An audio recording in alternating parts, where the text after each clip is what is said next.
away by Rogue, and Cassio will be removed by Schalke. So champions that I really want to see Schalke prioritize in their draft is things like the Lissandra. Now, normally it is banned away from them, but I feel like it's just the perfect band-aid for Abadage. Not only is he just a phenomenal Lissandra player, Lissandra is very strong in the meta, but she basically gifts teams mid-priority without having to think about it. She has a very good blind matchup, she's very hard to kill, she has great roam potential, excellent zone control and setup. It's just everything that you want, and if Schalke overlook any opportunity to take that champion, or if Rogue don't respect the fact that he's probably going to go for Lissandra, that's a big whoopsie for me. It's such a comfort pick for Abadage as well. Like, he's played it the most this split, 6 games on it. Yes, he's 2-4, but I think you could find pretty bad win-loss for any champion that Schalke have played in the last few weeks. Kalista banned, Tristana, Lucian taken away as well, and it's going to be the first pick, Jace, here for Rogue. The other thing is that Draven often will slip through Schalke drafts. Schalke themselves will usually ban it away, but Upset hasn't played it. He's basically shared his pool between Ezreal and Kai'Sa, and so the fact that you have picks like the Lissandra, like the Jace, like the Draven up, and they're not immediately picked up and grabbed is pretty interesting and pretty unique to Upset and HeQ as AD carries. The Galio lock in, there's the Kai'Sa. You say the Draven could have been a possibility, but Kai'Sa so much stronger in terms of Upset's repertoire. We saw him got a pentakill on it last week. Of course, didn't end up winning that game, but we don't speak about the second half of that matchup. Now with the Galio, Kai'Sa locked in, there's the Ashe coming out from HeQ. It's an AD carry that's kind of been played a few times. We've seen it in LCK a few times as well, but it's not always the most effective. It's the HeQ and Wadid specialty. Just because Wadid is a phenomenal Kench player, we saw his performance with that champion at Worlds, Ashe works really well in tandem with Tahm Kench. She makes up for the fact that he doesn't get any lane priority, and then your global power, your ability to move around and play a map when you have Enchanted Crystal Arrow as well as the Abyssal Voyage is really strong. Now, I would say that that's a fine pickup if you're any team but Rogue. And Rogue as a team haven't shown that they have the shot calling without Vander or the coordination to move this combo effectively around the map. Let's see if they are able to do it this game. No Lissandra picked up in the first rotation. Yorick instead was secured to match up into the Jace we expect in the top lane. Giving Odoamne a pick he's comfortable on, a pick that perhaps he thinks is strong into the Jace is a big deal for Schalke, even though the Lissandra maybe would have been more common for them. I mean, I hope that the Lissandra is at least taken away in this pick. I know that Abadage has felt that he can go towards other things to play around it. I just think just play easy mode. Don't make it harder than you need to be. As far as the jungle pools goes, there's plenty of champions still up and available. Things like the Jarvan, the Olaf, the Sejuani. And I think like when we talk about making it as comfortable as possible for Schalke, it's so important that they win this game. If they lose, they can only go through if SK then lose later on. So it becomes a much harder path for them, and their destiny is no longer in their own control. See what they're gonna do. You sound so enthusiastic about that, Frost. Come on. I was one of the big fans of Schalke. When I saw them play early on in the split, I loved how jack of all trades they were. I thought that they were a very smart, intelligent team. I thought that they could have been the final form, the answer to G2, who were just this incredible, powerful, mechanical powerhouse. And then Schalke were more of like the fine-toothed, team-fighting, slower team. But now Origin has really taken up that spot, and Schalke have just completely faded away. They never get to prove how strong of team fighters they are because they often lose the game before 15 minutes just based off of very, very awkward mistakes, individual mistakes, just misplaying themselves. I think that has been kind of the story of their second half of the split. Like previously it was about Ignar Memento teaming up, and then we start to see Memento make a few misplays, stop watching when he's trying to get in for a gank. Just those little things that really drain your momentum and drain your motivation. Now, Lissandra has snuck her way through all the way to this second phase of picks. Jarvan, the flex pick there, is for Schalke, and now Ryze will be locked in for Rogue. Now, it's still technically a flex between Syncux and Prophet. You can play both Ryze and Jace depending on what the final matchup is going to be, so this could also be a last pick for Abadage, respecting that potential flex between Rogue's members. We should point out that it's Kikis' birthday. It is, and he might be playing the Lee Sin once again. He actually had a really good early game performance on it yesterday. I would like to see him lock it in again, but instead he's going to move across to the Elise, another very strong early game jungler. I was going to say, the birthday boy said that he wanted to play Lee Sin, so I was expecting him to lock it in. Instead going towards the Spider Lady. Now, Kayle, I believe, is disabled, unable to be played this weekend. So this is just a hover. It's not going to be Kayle. Don't get your hopes up. And instead, unsurprisingly, it's the Lissandra for Abadage in the mid lane. So it's going to be Galio support, Yorick up towards the top, and Lissandra in the mid. But we do need to finally see the reveal here of which one's it gonna be in Sincux's hands, because he has played both champions, I believe. Maybe not the Rise, let me check. No, he's played both. He has. So let's have a quick talk about how these win conditions work and how these compositions work together. You talked about how Schalke tend to like to teamfight. Feels like they have a pretty good teamfight comp if they want it. Yorick, of course, so strong in the split push when he gets a few items under his belt. It needs to be a bit of a slower early game from Schalke, much more controlled, because they don't have a lot of immediate power. We talk about this all the time, that Yorick is relatively weak in the early lane phase. Kai'Sa Galio is kind of the one big question mark here. Normally, Kai'Sa isn't really known for her dominating lane phase, but with a support like Galio, she can actually be a big problem with the W chunk, as well as Galio's all-in early engage. Okay.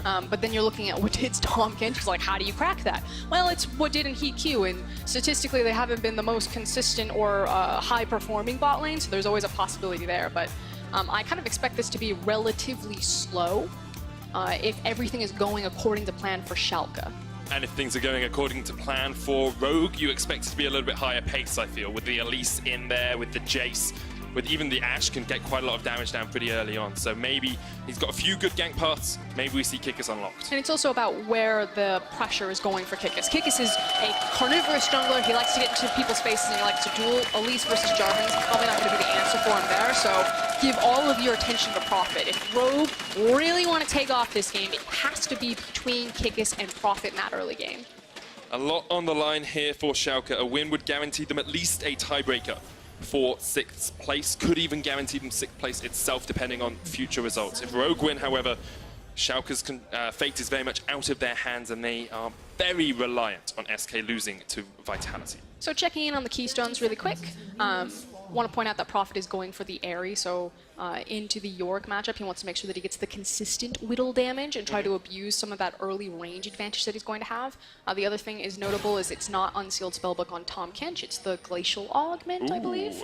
So looking for actually potential all-in power, especially when paired with an Ashe. If you actually get a hold of someone early on into a lane phase, there is kill pressure there. So showing that Wadid isn't just playing the defensive Tahm Kench, but could look to go offensive and try to break open that lane. Yeah, I really like it, because you get the slow from your tongue lash, then you get the auto attack slow, and you can just continue to push on them. Even devouring them and kicking them back into your team can be pretty powerful, but depends on how close you're able to get to Upset to Ignite in that lane, and whether we do see either of the junglers going down towards that. Looks like it's going to be both junglers starting on the bottom side of the jungle. Typical ward coming out from Schalke in the Pixel Bush to spot Kikis if he goes for the Scuttle Crab straight after doing his red. Both junglers making sure that they get a leash, so it should be pretty even going into the lane. I'm curious who's actually going to get lane priority here. I normally would err on the side of Ashe just because the volley can be so powerful. But again, the early all-in danger of Galio in early levels and his ability to push waves is actually quite devastating. So we'll keep track. Has yet to level up a skill, Ignar. So usually when you want to push the wave, you get the Winds of War pretty early on, and you just try and continue to push. But looks like they've just accepted that maybe Memento wants to come for a gank, and he might need the taunt. It's also the fact that you have Upset taking the teleport instead of a battle summoner like the heal.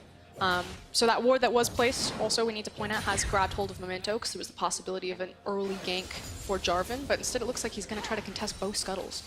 Yeah, with Kikis doing his red straight into his blue, into Wolves into blue, sorry. He's going to be a little bit slower on this. Does have the smite. Memento has a smite of his own. Kikis going to hit level 3 here, so might just see a smite fight over the Scuttle Crab. Actually, Kikis still only level 2. Memento forced away, but both of them have smite, so Memento probably could have stayed around there. He did just use EQ.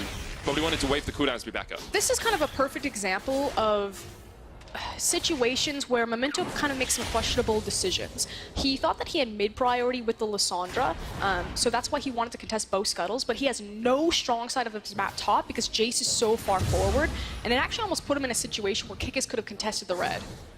Kikis uses the Spiderling just to chuck it in there. Memento gets cocooned up. Kikis maybe just looking to get out of this one because Abadage is on his way up as well. Memento flashes for the slow with the auto with the red buff. Kikis flashes away. Prophet's trying to force back that top lane, but Kikis is already so low. Memento gets the first kill, and Prophet is forced back in the top lane as well. Okay, let's be frank here. Memento was gifted that kill. The fact that Kikis got an advantage because he saw him on Scuttle, chased him off the Scuttle Crab, had Jace as the strong side of his map, and still managed to feed Memento the double buff as well as the first blood is a pretty big whoopsie. Yeah, Kickers maybe being a little bit over-eager, thinking that he would get a gift from Memento on his birthday instead. Was met with his demise. Bit of a lead in the bottom lane for HQ, about 10, 15 CS up, 7 to 10 CS up there on the Ashe. We wondered who would get the push priority. It looks to be very much in favor of the Ashe and the Tom catch. She just needs to be very careful. What Did's responsibility is, I just need to make sure that while we're pushing up, because Ashe is very good, that once she gets the wave fed into the tower, she can actually continue to abuse you under the tower because of the reach and kind of chip of volley. That if Ignar looks for the long lane to go in, that Wadid is just there to gobble him up. So needs to play it a bit more defensively on this short of a runway. Especially since they have no vision in the river as well. Memento's gone back, has the Skirmisher's Saber on that job, and maybe we'll start to look for some of those ganks, because if you can force Hiku in with Did out of that bottom lane, you relieve a bit of pressure on the Kai'Sa. She then starts scaling up as well. Maybe you pick up a kill here or there, and you have the teleport always to get back into the lane as Upset. So even if you just get the wave pushing away, you can get back with a bit of an advantage.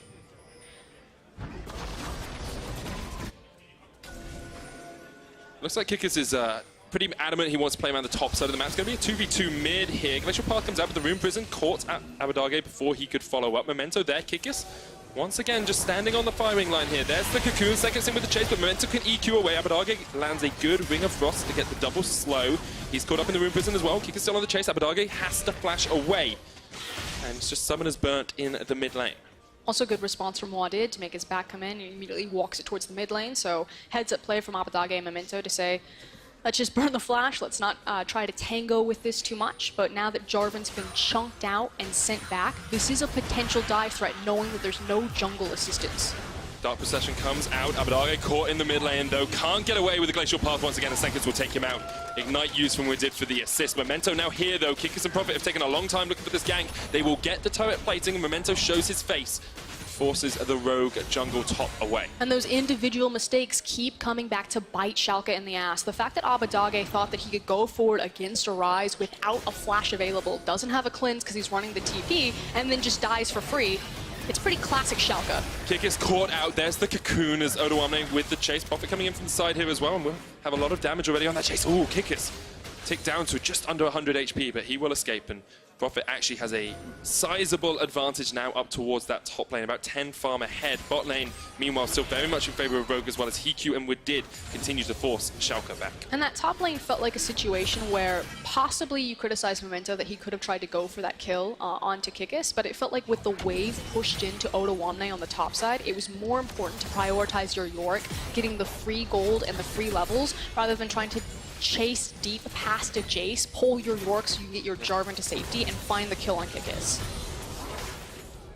Ignar maybe looking for a bit of an engage here, as Hiku did step up, but as you say, Wadid always there with the safety of the Devour, and although we'll see Hiku and Wadid continue to push in this wave, I don't actually think we're going to see too many kills unless the junglers give a little bit of attention. Maybe the level 6 from Hiku, maybe he'll catch out Upset if they hit that level 6 first, but not going to be able to do too much for the time being. We've also now reached level 6 on both Senkux and Abadage, and so this should stop being about killing each other, although we'll hold our breath to see if Abadage plays this lane a bit more respectfully, and be about getting out to those side lanes. Both teams have so many tools in their composition, whether it's the Ashe Arrow, whether it's the Galio ult, that all they need is one of these mid laners to get the first rotation, and then start opening up this map with some plays. We'll see who is able to get that rotation first. Abadage dying in the early game has been a story of his split, actually sitting at 39 deaths this split in the LEC. It's third of all mid laners, and has 12 ISO deaths as well, isolated deaths where his teammate isn't around. Sometimes just really struggles to play through the early game by himself. You just need to have the experience as a rookie to recognize that, you know, on a stage like this, you need to respect your opponents if they're going to take more opportunities that you're probably not used to taking. And I think people have started to realize that although Lissandra is a comfort pick for him, you can sort of isolate him, pressure him in the early game, really push him back. This is good stuff from Schalke. They got a bit of a push in the bottom lane, were able to sneak away the Ocean Drake at 8 minutes in, so they are still finding a few advantages, but once again, we see Kikis just spending his time around the mid lane, around the top side of the map, that he knows that's where his team is strongest. Yeah, Kikis just needs to isolate this, so hold that. Yeah, Arrow was used, but it's only going to hit onto Ignar. Talks about the possible level 6 potential, but Upset not being caught means they're not going to get too much. But they still have full control over here. So again, Kikis just needs to isolate this. He's getting tons of plates onto Jace's pocket. It's just Ninja Tabi versus the Serrated Dirk and double Dorans from Prophet. So he is all in on just being a super pain to this Yorick up here. And as long as Kikis can just keep Prophet abusing Odo, force underneath his tower, he's happy. He doesn't have to force that up there. So is the intention just to continue keeping them in the lane for as long as possible, get as many platings as possible here for Rogue, and then when you open up the map, maybe you can do a little bit more? Oh, hold on. Abadage caught out. Actually, Cocoon doesn't lick, but the Rogue prison will. Abadage took the short glacial path. The chase still in from Senkux. And once again, an isolated death for the Schalke mid lane. Didn't even need to connect the Cocoon right there. The Rise was enough. Upset teleporting down towards this bottom lane. This is the advantage you can get with the TP Summoner spell, of course. You get the ability to push out the lane. You can see Upset has equalized that CS discrepancy, now has a BF sword and pickaxe for himself. I expect to see the double pickaxe build for the Cathian Rain upgrade, which is what we usually see out of Kai'Sa's. Maybe even gets a plate here, as Ignar will come across. Doesn't have Demolish, but the plate will fall, and we did a PQ. Use the Abyssal Voyage to try and get back here in time, but aren't able to stop that first turret plate going down. So it's just another unfortunate timing for Abadage right there. Control Ward has been in that brush for quite a while, so Kikis, we thought it was going to be about him and Prophet. He's definitely given space to Prophet, but he's teaming up very well with Senkux right now.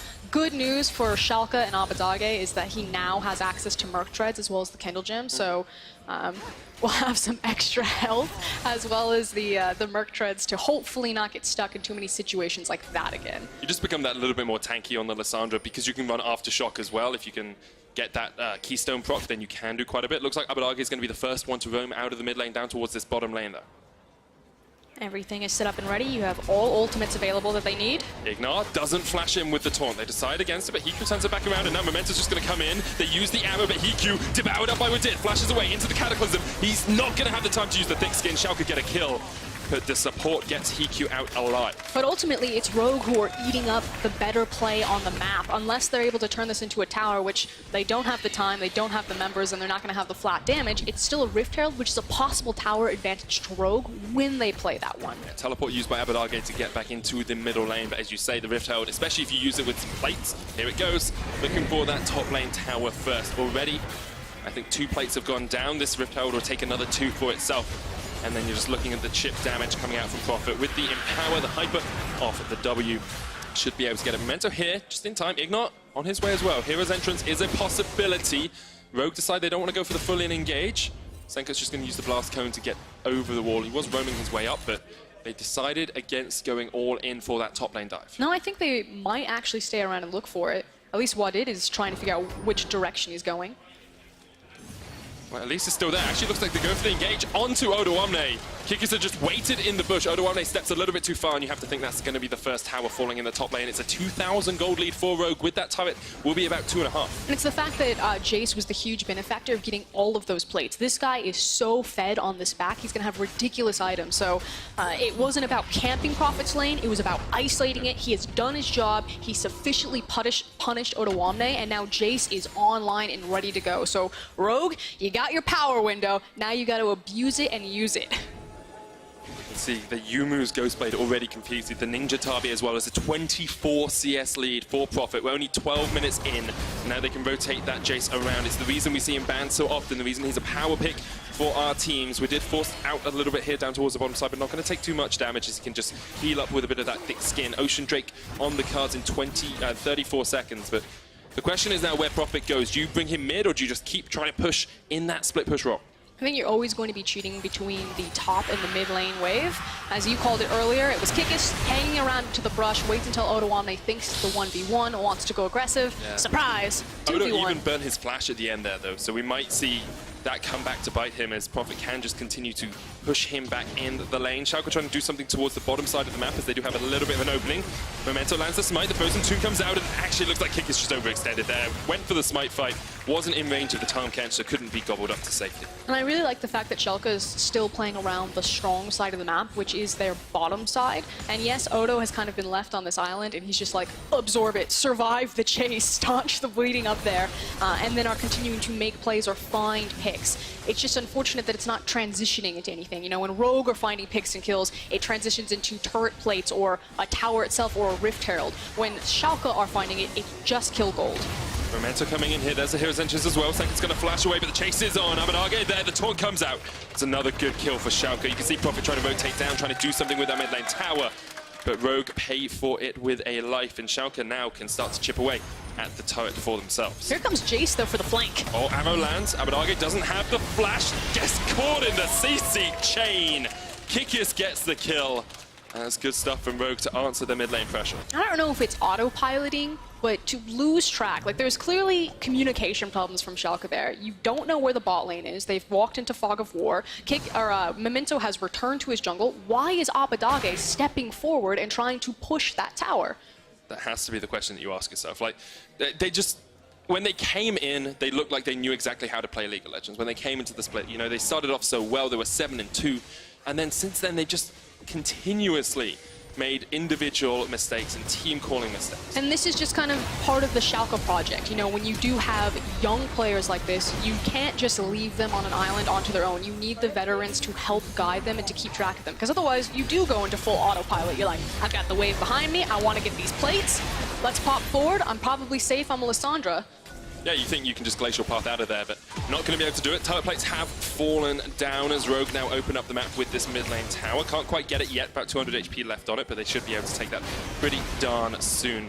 Ocean Drake did go across towards Rogue as we were watching that last replay, so a dragon apiece, 15 minutes in, and with about 1,500 gold lead, Rogue looking in a pretty good spot.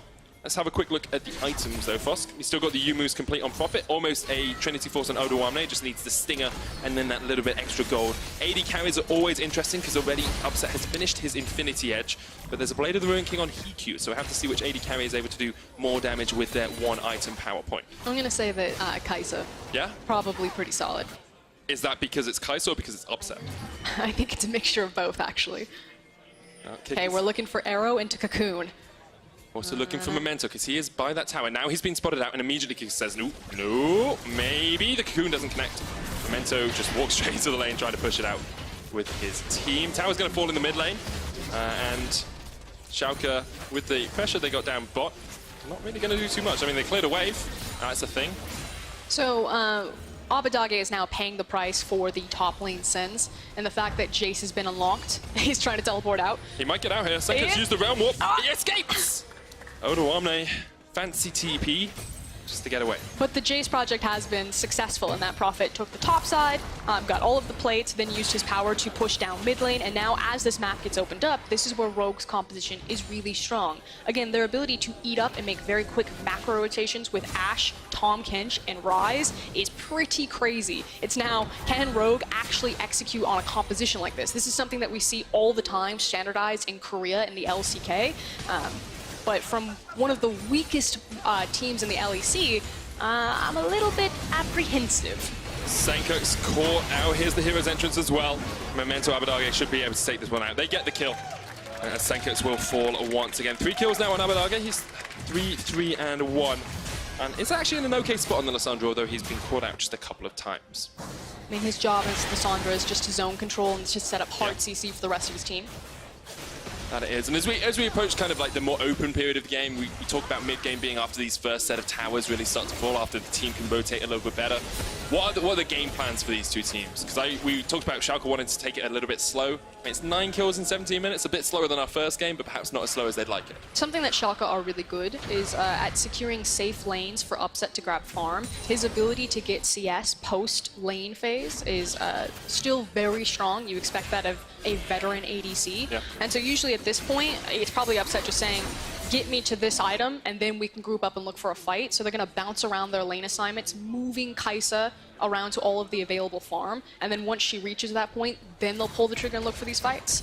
As for Rogue, they need to be in the driver's seat more. You need to play around your Jace, you need to play around all of the mobility that you have, and start creating more opportunities while you're waiting for this Kai'Sa to get farmed up. So Upset is just saying, get me to the Ginsus. And as soon as she gets to the Ginsus, maybe that will be the point at which we see Schalke start to try and open up the map, because the Abadage matching, Senkok's down towards the bottom lane.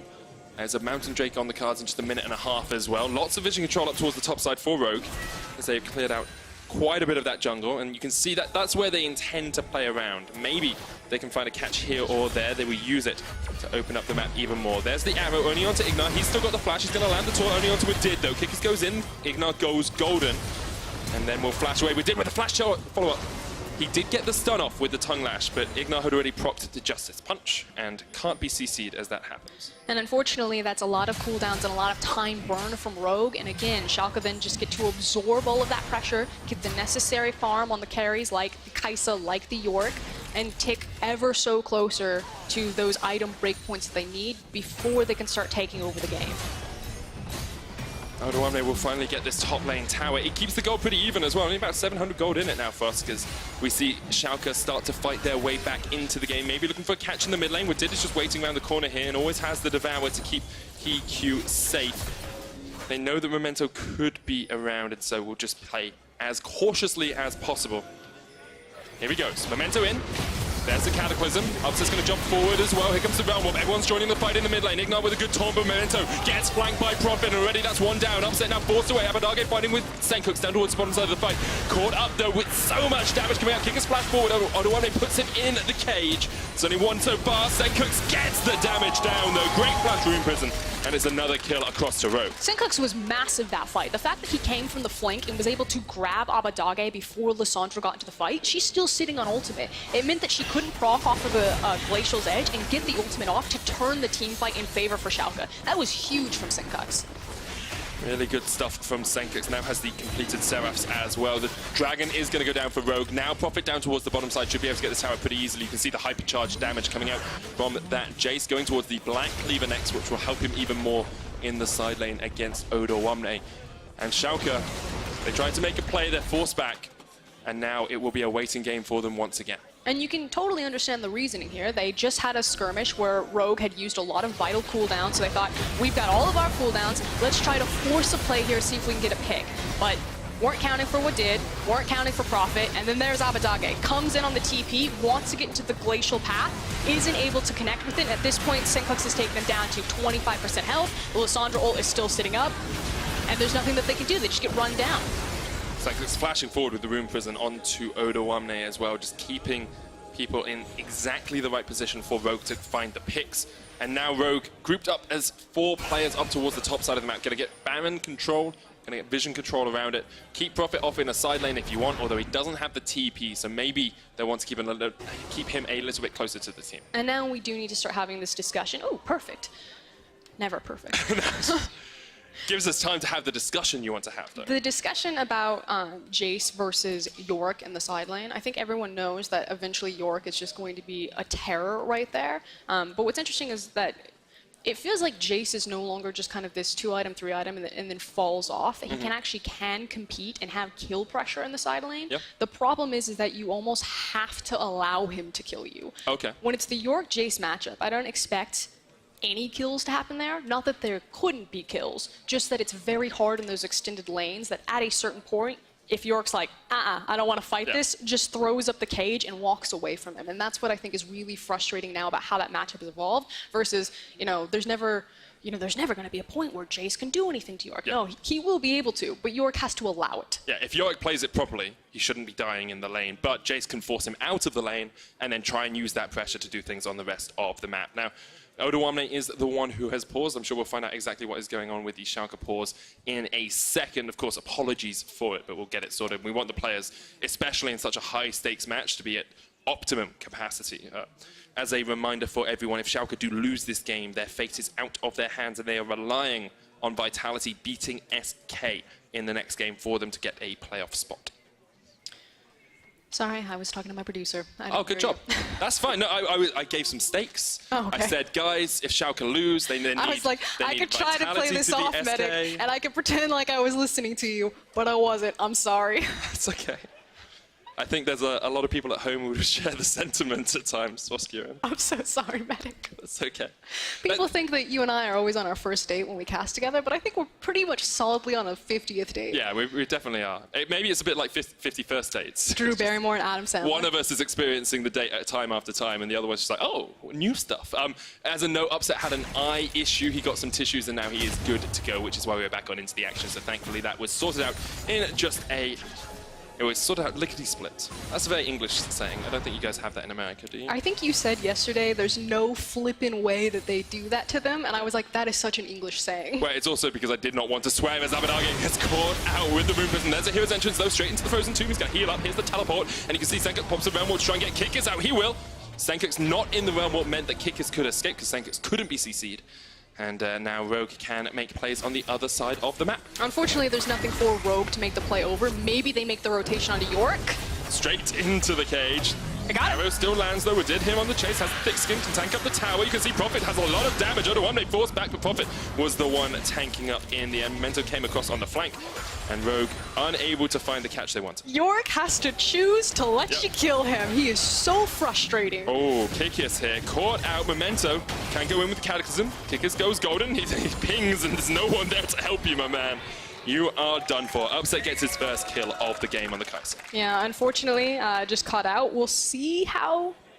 they definitely won't do Baron. Definitely don't do that. Oh no. Okay, what's bad about this? Why do you not want them to do Baron? Because Rogue correctly reset their position on the map and are sprinting towards the Baron and have a very fed and strong Jace. Okay. So even if they had vision control over the area, it would still be very scary this early on in the game to contest it. And when you're playing for your playoff lives, you don't want to gamble it on a Misfits Baron. Good thing from Schalke is, though, they get the vision control around the Baron. So they do sweep out some of the vision that Rogue got. Rogue will now come in, try and do it on the other, like on the bounce back. But it just kind of proves kind of the faith that I've lost in Schalke that I once had. I see them move towards the Baron, I'm like, oh no, don't do it. I mean, a lot of people have lost that faith.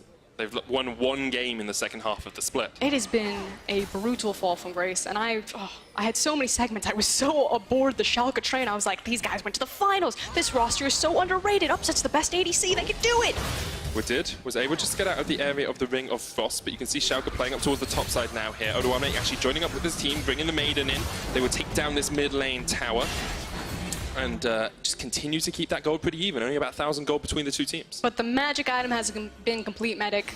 Upset is ready to go. He is a very powerful Kai'Sa, so you should start to see a bit more confidence and bold moves from Schalke that, okay, if our AD carry, if the star player, the franchise name is ready to go, we're ready to fight around him, so he's going to be on the hunt. EQ has the Runaan's as well to try and answer, but Runaan's much more about being able to find those team fights, be able to get the damage down across multiple members. You do have to remember that if Prophet is in these fights, he has another serrated Dirk, he has a completed Black Cleaver, he is very deadly. If he can jump onto Upset, if he can catch someone out, he can shred them. However, Schalke are pretty good at surviving. You know, you have Ignar there to act as a bouncer, you've got Abadage who can ult himself if he needs to, you've got W9D2 to play some zone control as well. Yeah, they have great zone control between the Cataclysm, the Lissandra, as well as the Galio taunt. It's not just necessarily always about the cannonball, it's just about creating space and time for Upset on Kai'Sa. The ability for Schalke's composition to fight front to back, to set that line of scrimmage, have their massive tank line, and then just roll through Rogue's front line faster than Rogue can roll through theirs, is exceptionally strong.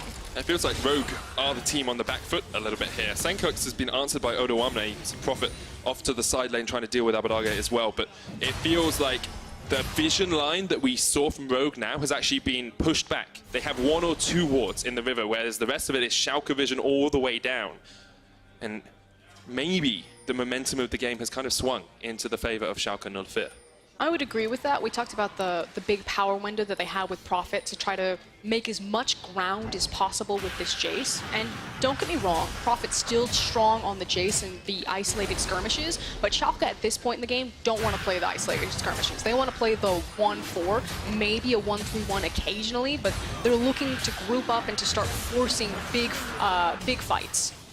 Dragons equalized across the two teams as well as the mountain goes to Schalke, so it's an ocean and a mountain for both of these teams. And it feels like Rogue are a little bit hesitant to really do anything at the moment. They're kind of just catching waves, pushing them back out, catching waves, pushing them back out, and it's Schalke who are upping the tempo a little bit as they get control over the majority of the river. You've now got the Trinity Force finished on W9D2. You've got 2 items on the Lissandra as well. W9D2 just diving under the tower here. Teleport comes in straight away, and Senkuk roots him down. W9D2 trying to get away, but the Realm War's going to chase them. Hero's entrance comes out. Odo already dead, and maybe Ignar's got into his doom, but the Abyssal Voyage comes out. You can see there's going to be a massive fight. This is a 4v3 in favor of Schalke. At least nowhere to be found. Prophet brushes away, but gets caught in the Cataclysm. Widid eats up Hiku. Goes golden. Hiku spat out. Prophet's still alive. They get the cocoon. Abadage goes golden in the right moment, but Hiku lands a great arrow, and maybe Hiku can turn it around. No, he's burst down!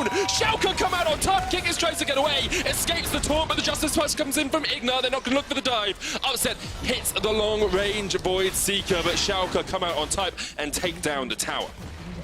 Very messy, very back and forth fight, but even without W9D2 to start that one off, Schalke managed to win. It felt like for a second that Hiki was going to plant his feet and have his hero moment, but cut short as Yorick locked himself underneath the tower. Not a great position to be, so Odo basically just gives that one away for free to start the fight, but Schalke like, yeah, you know, our composition, we can still force this, guys. You can see, like, Wadid does everything he can to try and get Hiku out, and this is the moment I think Hiku's got it. You know, he mails through Abadage, steps forward, but immediately Upset actually gets on the front line with Abadage and is able to get the damage down with that plasma to kill off the enemy AD carry. And Schalke now come out 1,500 gold ahead. Maybe that was the kind of skirmishy team fight they needed to really take control of this game. I mean, they've been trying to force Rogue to fight them for a while now, and each time that they do catch them, it's always on Rogue's tables. You know, it's Rogue who are approaching Schalke, and the Schalke are like, okay, if you want to dance, let's tango. 2,000 gold lead between the AD carries now as Upset finishes his QSS, so if he's ever caught out by an arrow, by a cocoon, by a rune prison, he is able to escape now. It looks like Schalke might be just setting up for the Baron. They know that Senkux is in a side lane. They'll clear out the far side alteration. They go back in. They're starting it up.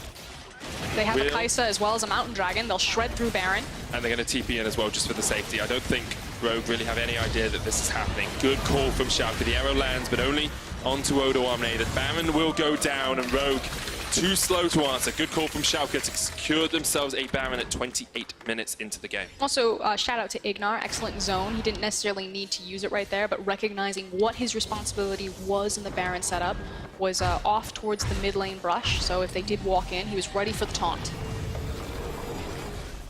Remember, if Schalke win this, we are guaranteed a tiebreaker at the end of the day. Doesn't have to actually be a tiebreaker in which Schalke compete, but we will have at least one game to play. And the question is, can Rogue find a way to fight back from this? Because you've got a Kai'Sa who scales incredibly well, already at 4-0-2. Infinity Edge, Runan's complete as well. Hiku hasn't been consistent in showing us that he can really fight these late game team fights incredibly effectively. Maybe Rogue will just look for a catch in the side lane. They do have the Realm Warp here. They're going to go in. Prophet joining up, W9D2. Wow, he just puts down the Dark Procession and all members of Rogue are forced away. Good stuff from the top laner from Schalke, and now Schalke know that they have the advantage in this mid lane, can push forward for the tower. This is going to be a huge loss for Rogue. They know that there's 3 members, like you said, so they're going to be able to just walk this one for free down the mid lane. At least an inhibitor tower here in the mid lane, you have to feel. You can see Abadage up towards the top side is pushing for these tier 2 in the top lane as well. That will fall pretty quickly to the double cannon wave. Schalke not going to overextend for the inhib, but they will get 3 towers off of that play. A 5,000 gold lead for them as well. The unfortunate reality of a play like that for Rogue is it's so medium reward, high risk. Yeah. If you do kill the Yorick there, what? You get some damage on the tower, but you're competing against Baron running down your mid lane. So if that gets fumbled any harder, you could essentially just lose the game there. All that would have needed to happen is one person dies, really, and then you can just push in the mid lane. Or they just decide to hard engage on Hiku and Wadid that they've been doing the entire game, and then suddenly no one is there to defend your base. And it's just kind of, you know, if you really want to examine where things are going wrong for Rogue, it is in a lot of these playmaking decisions. It felt like when Vander was on the team that it was a bit clearer, but they have some time after today to think about, to reevaluate, to strategize for how they are going to be able to play in the summer split. Of course, not in playoffs, eliminated a couple of weeks ago. Schalke now trying to push in all 3 lanes with this Baron buff. Still a minute remaining on it. W9D2 can just force forward the lane in the bottom wave, and mid lane coming in as well. Tower just slowly chipped away at Prophet. Not really able to deal with W9D2 in that pure 1v1 anymore. The rest of his team coming across, but that inhib is the target for Schalke in the mid lane, and they will get it pretty darn easily. 31 minutes in, they've totally broken open the base of Rogue. yeah, their base is just being smothered. Expertly done by Schalke to feed all of the lanes in simultaneously, so maximizing their use of this Baron. And it is a single trigger pull away from being a possible end game, but I'm actually curious how emboldened Schalke is going to feel. If they feel confident right now that, okay, we can force this end, or if they're just going to play it very slow and very calculated, since so much is on the line. There's too much on the line for them to really just go for the 50-50 play. Even if they lost the 50-50 though, they wouldn't lose the game off it, right? They may say, okay, we can be a little bit more brave, a little bit more courageous and force a fight, but instead waiting for the next waves to come in. They just want this second inhibitor out of it. Upset across here. Rogue maybe looking for a trigger to pull. They have the Enchanted Crystal Arrow, but Schalke, they're not going to force it. They just get the second in here, they back off. They know there's another Dragon on the cards pretty soon. Right, it's already up for them if they want it, so they can reset and then go for that top lane push. Do it by the numbers, Schalke. Your playoff hopes rely on you winning this game. Yeah, just spend all of the free gold that they got. Like you said, pick up the free Mountain Dragon, and if they really want to, wait until the next Baron. But I want the team to play a bit more emboldened. I feel like one of the issues for Schalke is that they've lost a lot of confidence recently. So... But is this the moment to have confidence? Like, the thing for Schalke is there's a possibility they play a tiebreaker game against SK later today. And yes, you want some momentum and confidence coming into that. But is forcing a big mechanical team fight against Rogue the way you get that confidence? Or is it just win the game? It's a very low risk, high reward play, because if you force that team fight in the base, because there's nothing for Rogue that even if they ace you there would get back outside of the shutdown bonuses. It's not like they can run to a Baron. It's not like they would run it up through all of those towers in the mid lane. It's like, why not take it? Yeah. That does make sense. Justice Punch used by Ignite to get away. Kikis misses the cocoon, and Upset's going to turn it back around. Memento forced away by Prophet, but Upset jumps forward. Kikis goes golden. You can see the taunt coming out from Ignite, the TP as well. The taunt lands onto Elise. Woodid flashes away, but the Cataclysm comes down, and there's the hero's entrance as well. Woodid's going to be sacrificed for saving his jungler. Woodid will fall, and now Schalke maybe just look for the push. 4v5, they can just go for the end. Instead, they will go to the top wave. They'll catch that, and they'll push in for this final in hit. The only problem is they expended so many cooldowns and trying to pick up just the support right there. Maybe if they had grabbed someone like the Jace or the Ryze, or maybe someone a bit more fundamental to their wave clear, they would have tried to just run it in through the mid lane. But I don't mind this call right now. Take down the inhibitor tower, using O1 in that mid lane alongside the Maiden, just to continue the wave pressure, continue the slew of minions pushing into the Rogue base. Schalke looking for the third inhib of the game, and it should be a pretty easy secure for them. Ignite stepping forward with the taunt. They'll take down the inhib, then they'll back away, reset, 30 seconds left on the Baron, take that, and you think this is very much Schalke's game. And this is the last stand available for Rogue. They know that the Baron is spawning in 23 seconds. They have a tiny window where they can leave their base, rush towards the Baron, and try to set up some vision, and try to contest Schalke and hang on to live to see another team fight, which is why Woodid is chasing them. Yeah, just trying to keep Memento away from getting back to base so that he can't regen, he can't set up again, but eventually the super minions are just going to push in all the waves and Rogue are going to have to answer them. Maybe going for the catch here onto Woodid. Face check straight into Upset and O1. Put in the Dark Possession. Melmorph coming out as well. There's the arrow. Prophet going in as Hiku joins the fight. And Schalke actually could just take this one from the side. Zabadage jumps onto the backline. It's a double kill for Upset already. And the rest of Rogue have to run for the hills. The chase comes out. Schalke will catch out Senkos, who does a lot of damage at the moment. Prophet force down. Senkos going to flash away, but straight into the face of the minion waves. And Upset flashes forward. Upset goes legendary. The Kai'Sa gets the kill. The minions are on the Nexus. And Schalke should have this game in the bag. And here comes the teleport, like you said, just methodical, clean, slow. They get an extra bonus kill just for their time. Yeah, it just puts Upset at 9-0-2 for the game. Schalke keep their playoff hopes alive with a convincing win against Rogue.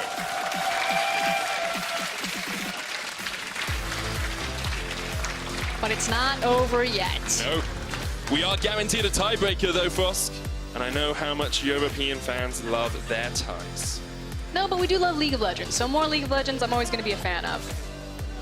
The good thing for Schalke is they know that they at least have one more game to play to determine their playoff lives, right? They are at least going to have a tiebreaker for that 6th spot. Even if SK win, they will have a tiebreaker. And it makes it just a lot more secure for them. They can be pretty happy with that performance. A weak early game, but they were able to slow it down, keep the tempo where they wanted, and then fight back when they saw their opportunities. And still showing that they are strong once they're grouped up as a 5-man unit. Unfortunately for Rogue, though, the journey has ended for playoffs, but their spring split project ends here. It does. But the good thing about long-term partnerships is it's a long-term project sometimes. You have to work out what works for you. You have to find the best player coordination that works for you as well. You know, we've seen Woodid and Prophet in, we've seen Vander in, we've seen Finn. Maybe a little bit more experimentation in the off-season will give Rogue a newfound life coming into summer. We know that they've got rookies like Larson sitting on their ERL team. Very good player. this loss. I hear Watched a him lot of hype. in the Challenger Series. For anyone who is still intrigued by the possibility of 3 tiebreaker games, the most tiebreaker games we can have, that is still an option. If you look at your folder sheet, it's number 19, scenario 19. You need SK, OG, and Splice to win the remaining 3 games of the day. And if that happens, we'll be playing 3 tiebreaker games tomorrow. I'm all for more League of Legends, more tiebreakers. Again, though, there are some questions to be asked and begged of Schalke. Still some inconsistencies, if you will, in the lane phase. Some of the, I'm going to call it autopiloting, or just not quite thinking about what's happening on the map around you, where you're just kind of tunneled into what you're doing on your screen. And I think that's kind of one of the big issues with Schalke right now. If you guys do want to keep up with the playoff race, the folder sheet, which looks like this, is available at eu.lollysports.com/folder sheet.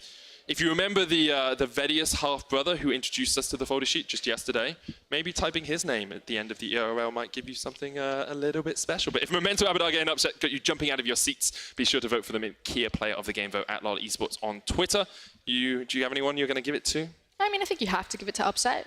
He was kind of the most consistent member. It felt like the game plan was pretty clear. Get Upset to 2 items where he's comfortable, and then just roll over Rogue. And he didn't die at all in the game as well. Went 9-0-2, I believe. I'm all about KDA players. KDA is all that matters. And for more on Schalke's win, we're going to check in with Law and their jungler. Thank you very much, guys, and thank you, Memento, for joining me. You guys won when it mattered the most, but I gotta say, when the game paused, I wouldn't say you looked tilted, but you looked serious. Tell me about it. I wasn't actually tilted. I was I'm just really tired because I drank a Red Bull, and you know, I mean, I drank Effect. Effect is really good. It's the best, best energy drink, guys. And yeah, so I just like kind of went up, and then I kind of went down. So I was just a bit tired, but I was not tilted at all. Don't drink too much of this, guys. You heard him. I want to talk about something. You tweeted something recently that really bothered me about the fact that you thought that you lost it, that you didn't know how to play anymore. How do you end up thinking something like that? I think it's very normal when you end up like losing a lot of games. You kind of start questioning, what is the problem? Is it me? Is it what is happening, you know? And I feel like my level right now is not the best, and I think I've been like sort of underperforming because I feel like I'm such much a better player than I actually showing right now. So I think I just need some time to like bounce back on that regard. But obviously, I think the tweet was like overkill because I was like at my lowest point and we lost against Excel, which was kind of important to make playoffs and stuff. So I think I was just really hard on myself, and that's kind of one of my flaws as a player. I'm like really hard on myself because I expect a lot from myself. Yeah, everybody does, and this is how you guys perform in the end. Are you feeling better now? I'm still really stressed as it is. Like over the past week, I've been like really stressed, and it's been pretty rough for me because I've never been stressed like in my life. I'm a pretty calm person, and I'm pretty mindful, or I try to be at least. But now I'm dealing with a lot of stress, and it's just overwhelming for me. But that's just something I gotta work on, and hopefully I can get back to my level as soon as possible, or for playoffs. It's coming back, and yet, as you said, you still have a hope for playoff. How do you switch your mindset back in these situations? Just stay calm. I mean, I might think low of myself when I lose, but at the end of the day, all I want to do is I really want to win, and that's all that matters. And I don't care how stressed I am or whatever's going on in my life. I will do whatever it takes to win. Okay, so keep it calm. You at least have a tiebreaker at the end of the day. SK are going to play Vitality next. Who's winning this one? I mean, if Vitality win, we go playoffs, then we're locked in. If SK win, then we play a tiebreaker versus them. I don't really mind both. Like I don't mind playing SK again, but I kind of want to go home, you know. So if SK could just lose, then that'd be great, honestly. You heard him. Please send this guy home. We're gonna take a short break, and when we come back, it's gonna be match of the day: SK versus Vitality. Stay tuned, guys.